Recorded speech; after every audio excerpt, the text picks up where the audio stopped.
Hello Year 9, it's Miss Gray here and I'm going to talk you through what a History GCSE looks like and why you might want to pick it for your options. Let's have a look then at a brief overview of what the course entails. We cover 4 different exam topics ranging in period from early to modern. In Year 10 we start with early Elizabethan England and move on to medicine through time, which has a case study of the Western Front. This is followed up with a study of Weimar and Nazi Germany in Year 11, and finally a unit on superpower relations in the 20th century.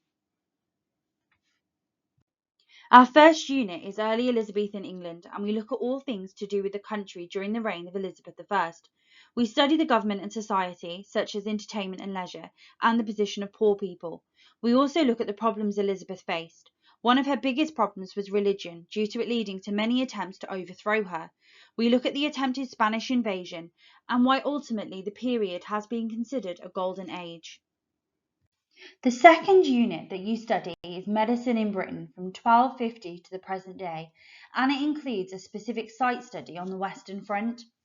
Overall, it asks you key questions about the causes, prevention, and treatment of disease, and it traces how these things and ideas surrounding them change over time. Sometimes you'll look at specific case studies of disease, such as the Black Death and the Plague.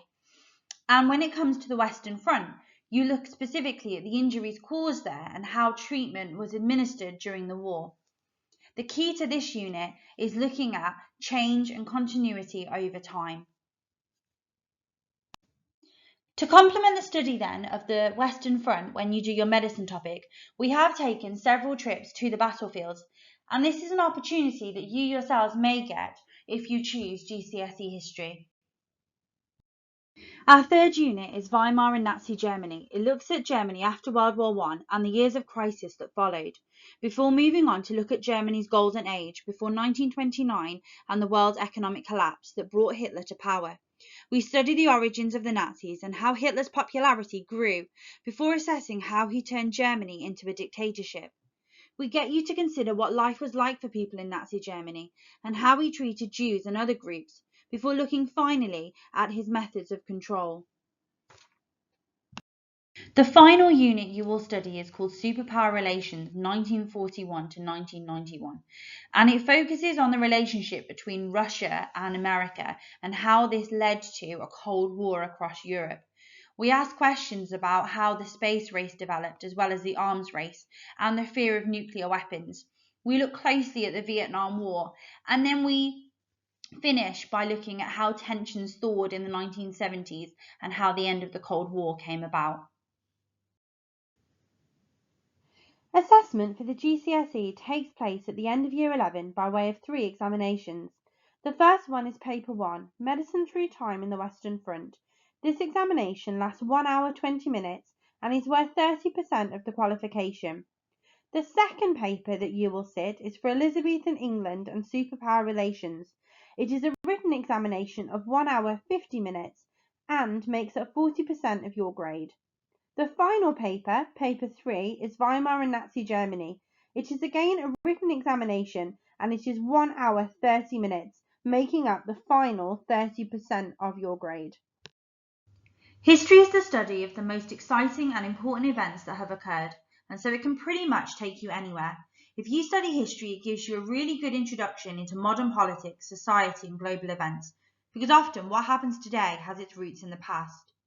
History also provides instruction in critical thinking, writing, and analysis, with history students often developing very good research and presentation skills. It can therefore lead to careers in things like journalism, research and publishing, and it also might lead to careers in the civil service, the education sector, and law. So it can lead to all sorts of things, and it is really up to you to decide where it might take you.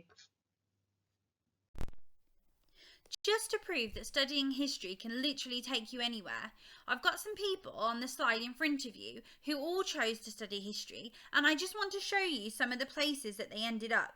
So our first image is Louis Theroux, and he is a documentary filmmaker. That's what he's most famous for, but he's also a journalist and author.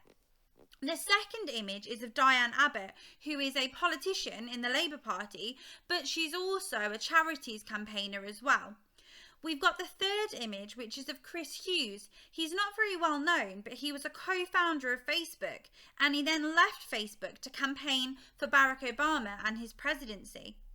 The fourth image is of W.E.B. Du Bois, and he was a civil rights campaigner and activist fighting for equal rights for black people in America. The fifth image is of Sacha Baron Cohen, and he is most famous as an entertainer and comedian and has starred in lots of his own films, but he is also an author and a writer as well. The sixth image is of Martha Stewart. She is a businesswoman and author. And finally, we have Churchill, who was a journalist and politician and also Prime Minister of the United Kingdom. So that just goes to show you that studying history can lead to all sorts of different things. If you'd like a bit more information about History GCSE, then the best thing to do is to click on the link to the specification, and that takes you through all the different content and details again. You could also speak to your class teacher, who would be happy to answer any questions that you may still have. Obviously, we want you to choose history, but there are lots of different subjects to choose from, and you just need to make sure that it is the best subject for you. Thank you for listening.